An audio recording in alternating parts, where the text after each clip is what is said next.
부족한 종의 설교를 늘 들어주시는 성도님들께 진심으로 감사를 드립니다.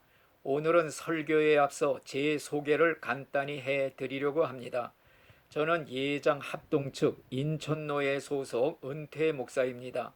76년도 총신 69회를 졸업했고 목회 생활 22년을 하고 선교사로 파송이 되어 20년을 봉사했습니다.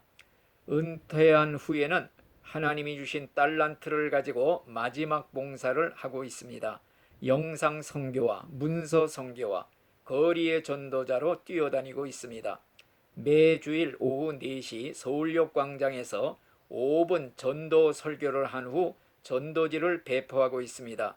또 매주 화요일 목요일 오후 1시에는 고속터미널역 8-2 출구에서 노숙자 3분에게 성경을 가르치고 있습니다. 그리고 전도지도 배포하는 일을 하고 있습니다. 혹시 전도에 사명이 있는 분들이 계시면 함께 나와서 협력해 주시기를 바랍니다. 특별히 전도 사명 받은 사람들에게는 전도지를 보내드리고 있습니다. 지금까지 10여 종류의 만화 전도지를 제작하고 배포하였습니다. 혹시 받아보고 싶은 분들이 계시면 견본을 보내드릴 수가 있습니다. 지금까지 하던 일 끝까지 계속하다가 천국에 가는 것이 나의 소원입니다.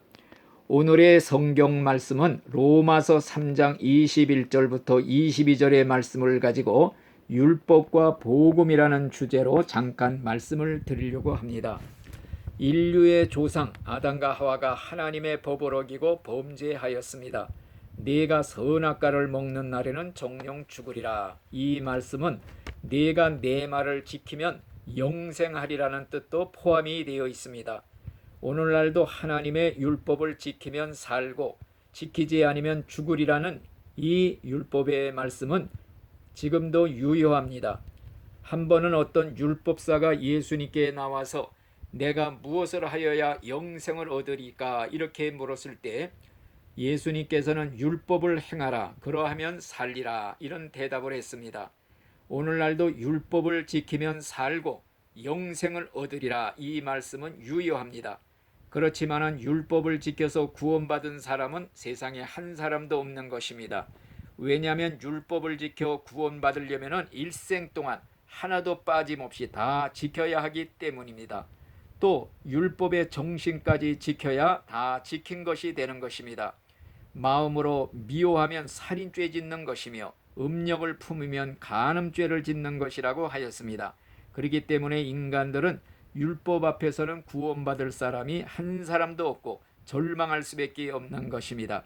그러므로 율법이 주신 목적은 구원하기 위해서 주신 것이 아니라 죄를 깨닫게 하는 것입니다.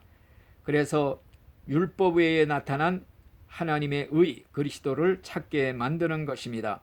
성경에 보면 율법으로 말미암지 않고는 죄를 깨닫지 못한다고 그랬습니다.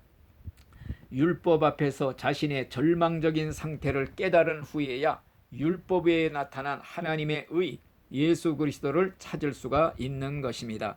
그래서 성경에 보니 율법은 그리스도에게로 인도하는 몽학선생이라고 말씀을 하신 것입니다. 그리스도에게 가려면 율법을 통해서만이 갈 수가 있습니다. 율법이라는 창문을 통해서만이 구원자이신 그리스도를 넘겨다 볼 수가 있는 것입니다. 율법의 방맹이로 얻어맞은 후에야 비로소 은혜를 구원받는 그리스도를 찾게 되는 것입니다. 율법을 통해서 자신이 얼마나 더러운 죄인이고 죄값 받아 지옥 형벌 받는다는 걸 깨닫는 사람만이 죄를 회개하고 복음을 믿을 수가 있는 것입니다. 자신이 죄인인 줄 모르는 사람은 회개할 수가 없는 것입니다. 회개가 없는 곳에는 죄 사함도 없는 것입니다. 우리는 율법의 저주에서 구원을 받아야 됩니다. 그리스도께서 내 대신 율법의 저주를 대신 받아 죽으심으로써 그 그리스도를 믿음으로 말미암아 구원을 받는다는 이 성경의 법칙을 우리가 깨달아야 됩니다. 율법의 저주를 받아주신 대가로 인해서 자신의 백성을 피로써 구속하신 것입니다. 율법의 저주가 구속의 대가로 지불되었습니다. 그래서 예수를 믿기만 하면 그 혜택을 받아서 구원을 받게 되는 것입니다. 그래서 복음은 율법의 완성이라고 하는 것입니다. 그리스도를 믿음으로 값없이 구원받은 참된 신자는 율법을 사랑하고 지키게 되는 것입니다. 구원받기 위해서 지키는 것이 아니라 값없이 구원받았음으로써 감사함으로 지키는 것입니다. 똑같은 짐을 지고 갈지라도 돈을 벌기 위해 지고 가는 사람은 무겁습니다. 그러나 감사한 마음으로 지고 가는 사람에게는 가벼운 것입니다. 이것이 율법주의와 복음주의의 차이가 되는 것입니다. 은혜로 값없이 믿음으로 구원받은 신자는 하나님을 사랑하기 때문에 율법과 계명을 지키되 그 정신까지 지키게 되는 것입니다. 예수님의 말씀이 내가 온 것은 자기 목숨을 많은 사람의 대속물로 주려 함이라 하였습니다. 값없이 속죄함을 받은 우리는 구속의 은혜 감사 감격하여 늘 울어도 눈물로서 못 갚을 줄 알아 몸밖에 드릴 것 없어 이 몸 바칩니다. 이런 정신을 가지고 주님을 섬기는 것입니다. 또 일을 다 마친 후에도 우리는 마땅히 해야 할 일을 한 것뿐이라 우리는 무익한 종이라 이런 정신으로 주님을 섬기게 되는 줄로 믿습니다. 아멘.